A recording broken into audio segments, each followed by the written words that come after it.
En la HJUT 106.9, Cartografías Editoriales.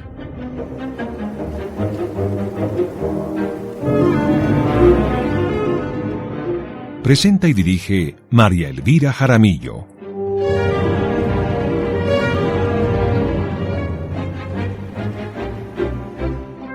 Una presentación de Siglo del Hombre Editores.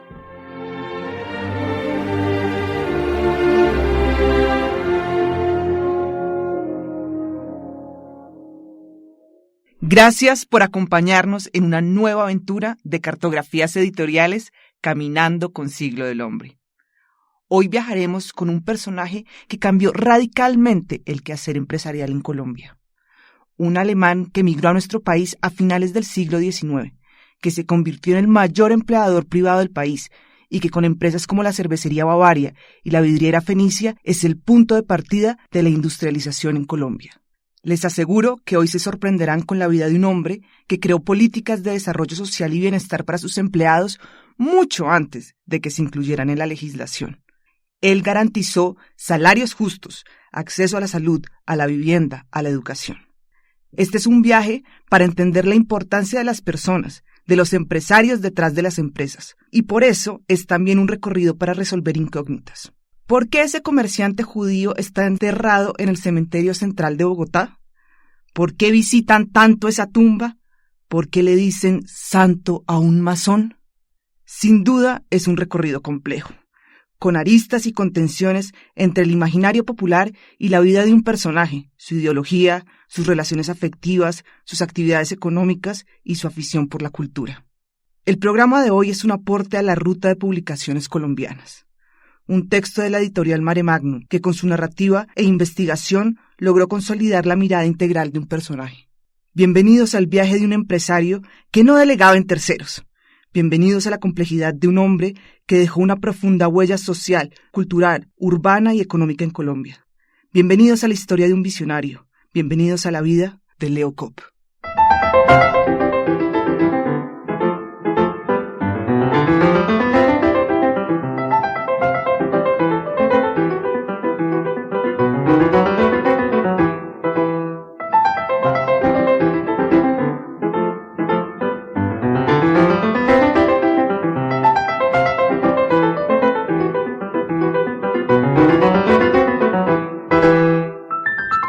La verdad es que el mejor guía de este viaje solo puede ser Luis Fernando Molina Londoño, autor del libro Leo Kopp, Historia de un Visionario. Luis Fernando es historiador y magíster en Historia de la Universidad Nacional de Colombia, sede Medellín. Actualmente es profesor de la Facultad de Administración de la Universidad de los Andes en Bogotá y es integrante del Grupo de Investigación Historia y Empresariado. Luis Fernando es autor de más de 10 publicaciones relacionadas con el campo de la historia y de los negocios en Colombia. Nuestro guía, además, fue pasante de la Segunda Escuela Taller de Archivos del Ministerio de Cultura de España y fue gerente del proyecto Archivo de Bogotá de 2001 a 2003. Y además de ser un excelente conversador, ya se darán cuenta, es el responsable de guiarnos por los caminos de la vida de Leo Kopp. Luis Fernando, bienvenido a este programa, ¿cómo estás? María Elvira, pues muy contento de escuchar con todo lo que hemos venido conversando para preparar este programa y por supuesto un placer hablar de personajes que nos fascinan, que nos sorprenden y que tus oyentes y los oyentes del programa en esta emisora pues conozcan la trayectoria de un personaje que marcó la vida especialmente económica del país. También lo dijiste, la vida cultural, como seguramente vamos a poder conversar hoy en el programa durante este viaje en que traemos de nuevo a Kopp a la vida a través de la investigación histórica. Luis Fernando, antes de irnos de viaje, ya empacar y todo, quiero que hablemos de la música que elegiste para este programa. Cuéntanos por qué la elegiste y de dónde sale. Claro, una de las cosas más emocionantes de haber escarbado en los archivos, en las cartas familiares, en los artículos de prensa, era la amistad de Leo Kopp con Emilio Murillo, y lo otro con todos los poetas y músicos que conformaron la que yo creo que es la tertulia literaria y musical más importante del país, la Gruta Simbólica. Entonces, Emilio Murillo, que era músico y compartía el amor de Cobb, la música, que además era pianista, le compuso muchas piezas a Cobb, porque Emilio Murillo, nuestro gran músico colombiano de finales del siglo XIX y principios del siglo XX, fue muy amigo de Cobb, amigo de parranda, y además terminó montándole en Bavaria su departamento de publicidad. Lo lindo de Murillo, y ahí va la primera historia de esa relación tan productiva, es que Emilio Murillo hizo los primeros jingles, creo yo, de la publicidad en Colombia. Diseñaba piezas musicales para promocionar los productos de Bavaria. Ese es un hecho también muy innovador de la historia del mercadeo en Colombia.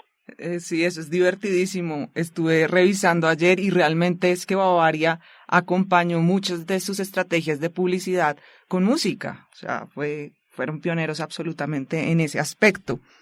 Luis Fernando, este es un viaje que tiene dos caminos, por decirlo de alguna manera.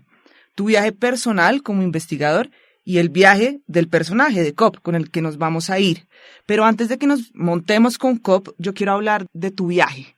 Cuéntanos cuáles fueron esas motivaciones o por qué te dejaste seducir por la historia de este personaje. ¿Por qué dedicar 3 años de tu vida a la investigación de Leo Cobb? Bueno, María Elvira, todo tiene unas explicaciones, como dice García Márquez, cómo se le ocurrió esa idea, y él siempre decía, no fue que me la encontré, fue que la realidad supera la ficción. Siempre me intrigó Bavaria. Desde que estaba en la universidad me gustó estudiar empresas. De hecho, mi proyecto de grado fue sobre una empresa. Además, estaba en una universidad pública donde los empresarios, por allá en los años 80, definitivamente eran los grandes villanos. Hoy esa visión ha cambiado mucho, porque tipos como Cobb y otros empresarios que tienen proyectos sociales y ambientales, pues han ido de pronto desmontando ese imaginario sobre el empresariado. Entonces empecé a trabajar sobre Cobb porque, claro, siempre en la historia económica se destaca que la empresa minera del Zancudo en Antioquia, Bavaria aquí en Bogotá y Textilera Samacá fueron las 3 grandes empresas del siglo XIX en Colombia. Hubo muy poquitas, porque hacer empresa en Colombia siempre ha sido muy difícil, el entorno es complicado, la geografía. Entonces, claro, siempre estaba ahí pendiente, reunía información, lo que yo llamo en mis bolsitas de Manila, y voy armando a medida que voy encontrando cosas. Un día encontré en un viaje que hacía con mis estudiantes a La Esperanza, allá entre La Mesa y Cachipay, a visitar la casa donde murió Leo Cobb, y apareció una niña muy linda, muy simpática, muy despierta, muy inteligente, que resultó ser tataranieta de Leo Cobb. Y me dijo, yo soy tataranieta de Leo Cobb. Y ¿cómo así? Entonces, ya veníamos trabajando Leo Cobb, empezó el vínculo con la familia de ella. Y efectivamente tenía muchos archivos. Con mis estudiantes siempre hago mucha docencia y mucha investigación y las integro como para comunicarle a los estudiantes la experiencia sobre la historia de los negocios en Colombia. Y de ahí salió el libro. Por allá eso arrancó en 2003 ya en forma. Yo dije, bueno, me le voy a meter a este personaje. Y estuve más o menos como 13 años reuniendo información. Afortunadamente los descendientes de Cobb me abrieron archivos, me dieron entrevistas y pude completar esa historia. En el Archivo General de la Nación, en el Fondo Notarías, logré reunir con un asistente de investigación, un exalumno, que además fue mi monitor en el curso de Historia del Desarrollo Empresarial que dicto en la Facultad de Administración. Nos metimos al archivo y logramos reunir más de 700 registros notariales con actividades de negocios de Cobb. Entonces, por ahí se armó la historia y manos a la obra, a escribir. La escritura me tomó más o menos 2 años, robándole tiempo al trabajo, las noches, fines de semana, hasta que apareció y bueno, ya apareció también la familia. Cuando vieron el trabajo se los mostré y decidieron patrocinar la publicación. O sea que aquí se reúnen muchísimas personas, muchísimas voluntades que apoyaron el proyecto.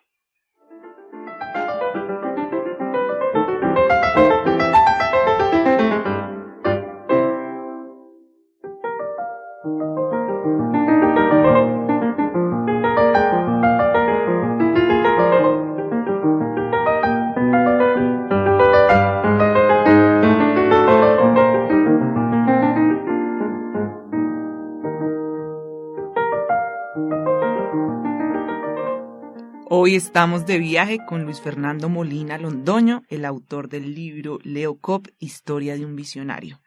Luis Fernando, hablamos de cómo empezó esta investigación, de tus motivaciones, de cómo llegaste a eso. En ese equipaje de investigador ya hemos metido entrevistas, archivos, registros notariales, mucho tiempo, fines de semana sacrificados, en fin.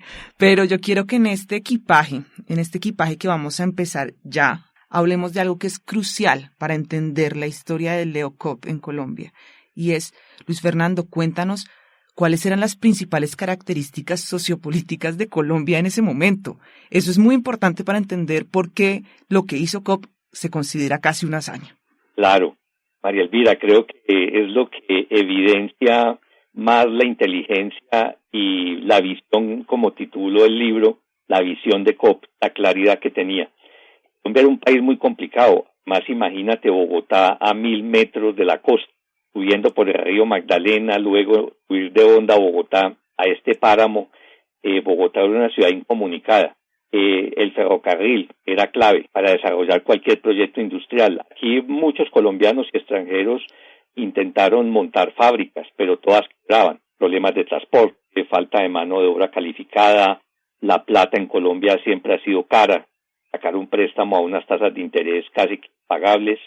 Las guerras civiles, ese es un problema de orden público que no ayuda. No teníamos políticas ni legislación que fomentara el desarrollo manufacturero. Y hubo, yo creo que un hecho, se lo debemos a Núñez y al café. Núñez en 1882 dicta una ley feroz que grava con aranceles productos importados.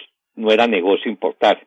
Y eso le abrió las posibilidades a muchos empresarios colombianos para que montaran fábricas. Vieron que el arancel desestimulaba la importación, sobre todo de productos de consumo corriente, como la cerveza. Y además tenía unos costos de transporte cuando la desembarcabas en Barranquilla para subirla a Bogotá. Los toneles eran muy pesados, entonces claro, el costo de transporte en Colombia en mula era bárbaro y eso le daba ventaja a quien decidiera montar una cervecería en Bogotá. Cobb también entendió que si vas a montar una cervecería necesitas un medio de transporte con capacidad, un ferrocarril. Ya la mula no nos sirve, la arriería no funciona. Además no teníamos caminos de carretas. Nuestro volumen de carga era tan pobre, tan pequeño, éramos de lo más atrasado de América Latina con Bolivia. Entonces, claro, la gente no tenía capacidad de compra y apareció el café. Vos sabes que Bucaramanga y Bogotá se convierten en centros de establecimiento de comerciantes que compran café, que se produce en las zonas templadas aledañas, sobre todo a Bogotá. De hecho, Cobb se convirtió también en uno de los 15 grandes cafeteros colombianos. Pero ¿qué es lo que permite el café? Que haya gente con capacidad de compra. La agroexportación cafetera hace que el ingreso, siendo muy concentrado como todas las actividades en Colombia, el café le permite a los trabajadores, a través de su salario, poder comprar manufactura. Entonces, claro, Cobb entendió, ya tenemos transporte, tenemos algo de mercado que nos pueda comprar nuestra cerveza y otros artículos que quiere importar, porque siguió siendo importador. Entonces creo que se fueron dando las condiciones también con la legislación que de alguna manera con esa ley de Núñez del 82 crea las condiciones para que Colombia, con apoyo del Estado, el marco institucional, arranque fábricas que esta vez ya no van a morir. Samacá, por ejemplo, es un caso, también se murió, pero dio la pelea. Y Bavaria, pues que nos ya va para 130 años, y ese es un hecho que también me llamó la atención de por qué no estudiar Bavaria. Es una empresa de 130 años que surge en un contexto que Cobb entendió. Esa es una cosa que yo creo que tiene mucho mérito, que Cobb supo analizar las condiciones del entorno, supo hacer un proyecto de factibilidad propio de los empresarios modernos. Pero Luis Fernando, uno se pregunta, en esas condiciones que tú describiste sobre Colombia, ¿por qué un alemán llegó aquí? ¿Y cómo ese alemán terminó siendo un santo en nuestro cementerio central de Bogotá? Sí, esas son unas paradojas que un judío, masón, porque vos sabes que la Iglesia Católica desde mediados del siglo XIX ha atacado fuertemente la masonería, y el catolicismo pues es la creencia religiosa que prima en Bogotá, que prima en Colombia. Entonces, ¿qué hace un judío? Bueno, para los que no saben de migraciones, el emperador alemán Guillermo empezó a promover la migración de alemanes, pero él tenía una idea muy interesante, es que alemán que emigraba seguramente tenía entre sus propósitos mejorar su condición de pobreza. Alemania tuvo dificultades en ese siglo XIX, entonces por eso la gente emigra. Lo que se dice por ahí de que los ricos no migran, pues no tienen necesidad de migrar. Lo de la migración es un asunto de pobres, hay que resolver problemas de existencia y procurarse un ingreso.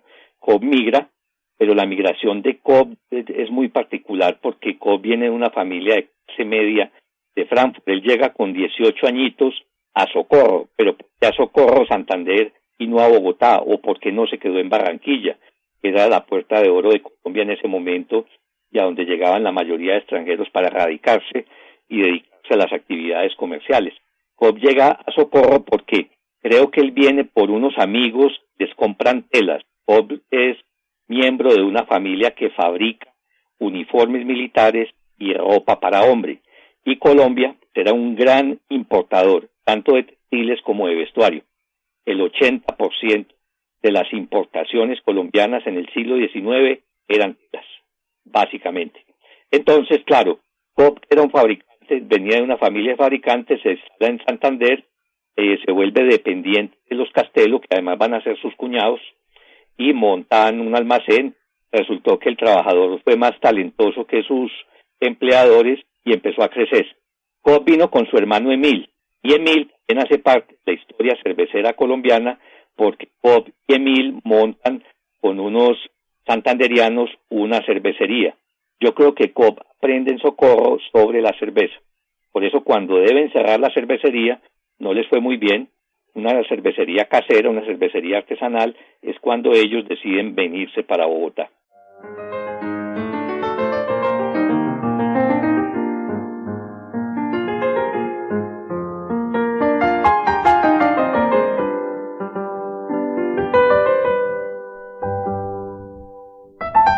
Hoy estamos de viaje con Luis Fernando Molina, un experto y un viajero por la vida de Leo Cobb. Leo Cobb seguramente ustedes lo reconocen porque es el fundador de Bavaria, pero también es un santo al que mucha gente va a rezarle en el cementerio central de Bogotá. Luis Fernando, hablemos de eso, por favor. ¿Cómo así que es un santo y por qué es la tumba, una de las tumbas que más visitan en Bogotá a rezarle? Sí, yo creo que toda esta historia empieza en Bavaria. Lo que decías al principio, las políticas laborales de Bavaria hacen que sea la empresa más empleadora de Bogotá y además en unas condiciones que yo creo que trasplanta muchas de las prácticas de la seguridad social que el emperador alemán impuso allá para combatir la entrada de la izquierda que estaba tomando fuerza. Entonces Cobb las adapta a Colombia. Entonces en Bavaria la gente es bien remunerada. Como es gente pobre, Cobb ve que están mal alimentados, monta restaurante, les regala la cerveza, tienen dosis de cerveza diaria. Cuando se enferman, les pone médico. Cuando se mueren, ayuda a la familia a pagar los gastos del entierro. Como sabe que son pobres y en condiciones de vivienda muy precarias, les ayuda con su vivienda a través de la nómina, descuento de nómina. Como fue dueño también de la vidriería Fenicia, donde produce los envases, eso terminó también produciendo ladrillo y les vendía ladrillo barato. Y luego también vidrio plano, entonces les vendía los vidrios planos para las ventanas. Y ahí fue que los trabajadores de Cobb empiezan a comprar los lotes de Bavaria. Él no urbanizó Perseverancia, pero la Perseverancia tiene éxito porque Cobb le financia a sus trabajadores la compra del lote. Y de hecho él hace otra pequeña urbanización ahí sobre la quinta, sobre Bavaria. Entonces Cobb empieza a convertirse en un mito entre la gente pobre de Bogotá, entre los obreros, porque les da muy buenas condiciones de vida. Por eso, en 15 de septiembre de 1928, cuando se cumple el primer aniversario de la muerte de Cobb, eso se le da un gran despliegue por la prensa y empiezan las romerías al cementerio central. El mausoleo tiene una estatua que le permite a la gente acercarse. Entonces la gente cree que ese es Leo Cobb y sobre todo la gente pobre va a pedir algo que es propio como de lo que uno le pide a un santo. Le piden casa, trabajo y comida. ¿Sí? Era lo que Cobb daba en vida. Entonces, de todas maneras, eso se va volviendo un mito donde la gente que va los lunes y le reza la novena a Leo Kopp, la gente va diciendo que es que todo lo que le piden se cumple. Y ese es el fenómeno que a uno lo llama mucho la atención. A uno le llama la atención, y eso fue otro de los motivos que también me llevó como que todo este asunto de la cultura popular que hay en el imaginario de Bogotá que hace que Kopp se convierta en un personaje que es un referente. Pero es que como de los personajes simbólicos y representativos de la ciudad. tampoco es para menos, porque una persona que entra a suplir los derechos fundamentales de las personas, ¿no? Educación, vivienda, salud, donde nunca nadie ni el Estado lo había hecho, pues es un personaje que definitivamente tiene que cambiar la mentalidad de las personas y el imaginario de lo que tenemos que tener en una sociedad. Igual me parece, obviamente no es completamente exacto, pero pasa con el tema de la cultura en Bogotá, el acceso a la cultura. Leo Kopp, un aficionado a las artes, pone lugares donde hay cine o donde puedes acercarte a la literatura. ¿Cómo fue eso? ¿Qué impacto tuvo Leo realmente en las tertulias bogotanas? Claro. Mira, el primer lugar donde se exhibió una película en Bogotá fue Bazar Veracruz. El Bazar Veracruz, yo planteo en el libro que es el primer centro comercial moderno del país, porque aunque había unos bazares o de otro tipo donde se vendían verduras, ropa, en fin, diferentes artículos, Kopp concibe el Bazar Veracruz, que fue uno de esos bienes desamortizados durante el gobierno Mosquera, lo compra, lo remodela con su arquitecto de cabecera, que fue Mariano Santamaría, quien se entendía muy bien porque Mariano Santamaría, primer arquitecto graduado que tuvo Colombia, había estudiado en Alemania. Entonces le remodela el Bazar Veracruz con una concepción, oficinas, comercio y servicios. Entonces hay una idea integral. En el espacio central del Bazar Veracruz había como un vacío, una galería, y se adecuó perfectamente para hacer la primera exhibición de una película en Colombia. Kopp toma esa idea y en 1911, cuando están terminando las fechas del primer centenario de la independencia, él lanza ahí en la zona de las aguas, junto a La Pola, la cerveza La Pola, oficialmente en 1911. Y lo hace con una exhibición de cine al aire libre, con entrada gratuita. O sea que también esa visión que tenía de convertir la publicidad y el mercadeo como experiencia y no simplemente como el producto, que tengas una experiencia, y seguramente esa habilidad que tenía Kopp para promocionar sus productos con estos mecanismos y estas estrategias es lo que hace que también tenga él, al igual que su marca La Pola, que se va a convertir en la marca popular de Kopp, dirigida a público de bajos ingresos, a consumidores de bajos ingresos. Él logra también fijarse en la memoria colectiva de esta ciudad.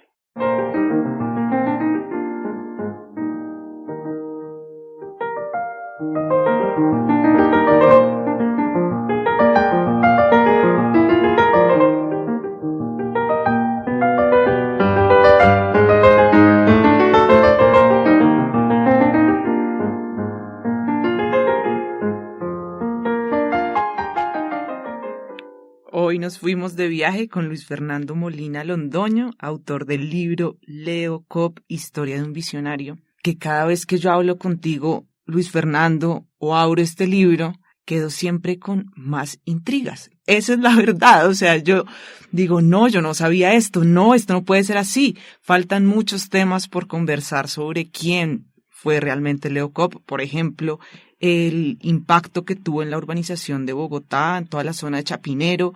También, no sé si sabían, pero la forma como se hacían negocios en la época estaba muy relacionada sobre quiénes eran tus amigos, tu familia, los nexos con los dueños del Banco de Bogotá. Bueno, todas esas preguntas que yo invito a que ustedes sigan este viaje en el libro Leo Kopp, Historia de un Visionario. Lo encuentran en librerías de Colombia y también lo pueden buscar en libreriasiglo.com. Luis Fernando, antes de irnos, yo quiero hacerte una pregunta que me parece fundamental y es una de las cosas que más me abrió los ojos a mí cuando empecé este viaje y a conversar contigo, y es ¿por qué es importante para el desarrollo económico de un país entender que detrás de las empresas hay empresarios? Sí, María Elvira, creo que, como decía al principio, en la mentalidad de la gente corriente se asimila la idea del empresario con el villano, y es todo lo contrario, que finalmente, al igual que los trabajadores, también aportan al desarrollo de un país. Tienen una habilidad especial que no la tienen todos los individuos. Ya se ha estudiado mucho el fenómeno de la conducta económica del empresariado. Tienen esa habilidad para coordinar los factores de producción. Tienen, usando esa combinación de factores de producción, resolver problemas. Cuando elaboras un artículo, resolver problemas, bajar los costos. Eso es fundamental y es uno de los propósitos grandes que tiene la innovación. Vender productos de buena calidad, la obsesión de Coop, vender productos higiénicos. La gente consumía chicha, pero la chicha usaba aguas de no muy buena calidad, entonces la gente sufría parásitos y enfermedades gastrointestinales. Coop incorpora la pasteurización en la producción de la cerveza. La pasteurización exige el frío. Entonces ahí es donde uno ve, bueno, ¿y a quién se le ocurre montar una fábrica de hielo? García Márquez, ahí lo muestra, en 100 años de soledad. No teníamos electricidad, fuentes de energía, producir hielo en Bogotá. Únicamente lo teníamos cuando caía un aguacero con granizo. Monta la fábrica de hielo y eso hace que los helados se popularicen, pero también, así como pasaba con la quina, bajar la fiebre con el hielo. Coop regalaba hielo. Entonces, lo que te digo, el personaje fue abriendo tantos frentes de actividad, produjo alcohol también. Entonces, cuando uno mira cómo es que coordinan los factores de producción, también nos permiten ver lo que en historia empresarial llamamos integración relacionada, tanto vertical como horizontal. En esa integración, traer botellas de Europa era carísimo, entonces Coop, precisamente aprovechando el proteccionismo, monta su fábrica de botellas, pero no se conforma con las botellas, también te produce vidrio, te produce porcelana sanitaria, aprovechando los hornos en los que produce el vidrio. Entonces, ahí es donde uno ve toda esa dinámica y esa capacidad que tiene el empresariado, que no la tenemos las personas comunes y corrientes. Tienen esa capacidad de enfrentar los riesgos en un país lleno de guerras civiles, como es que a un inmigrante muy joven, con 32, 33 años, le da por montar una fábrica de cerveza. A esa edad. Eso es también sorprendente, ¿no? Sí, es una hazaña increíble. Luis Fernando. Estos personajes, y por eso llaman la atención. ¿Sí?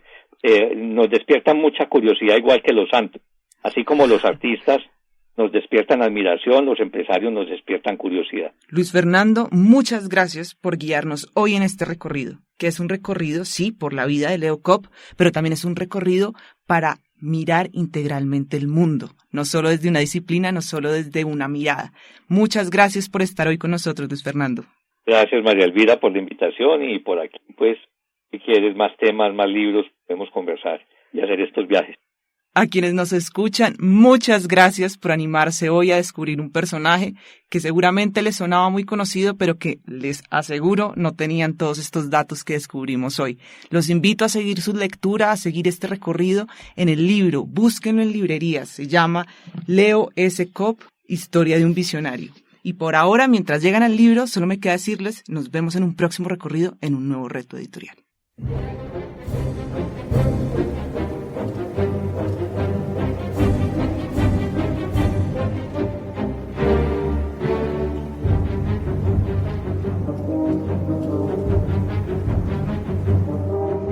En la HJUT 106.9, Cartografías Editoriales.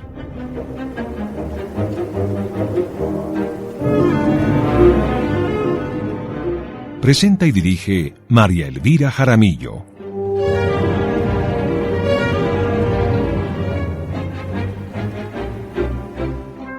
Una presentación de Siglo del Hombre Editores.